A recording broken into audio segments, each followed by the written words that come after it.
Welcome to another Mr. Mutech video. Today I'm going to show you how to preserve the aspect ratio settings on your iPhone camera. So what you may have noticed sometimes is that when you change the aspect ratio on the camera, that later on it will reset or go back to default. And this can happen sometimes when you're charging or if you turn your iPhone off and then turn it back on. So I'm going to show you how to fix that and set a specific aspect ratio so it always stays the same.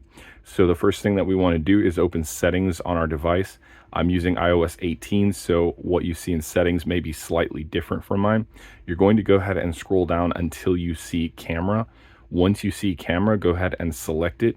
And then on the next screen, you're going to go ahead and scroll down until you see the option here for preserve settings. Once you see preserve settings, select that next. And then you're going to see an option for creative controls. And this is the actual setting here that once toggled on will preserve or save your aspect ratio on your camera. So all you need to do is just go back, set the aspect ratio on the camera, and it should be saved moving forward. Hopefully that helps you guys out. If so, feel free to give me a thumbs up, and thank you so much for watching. Have an awesome day.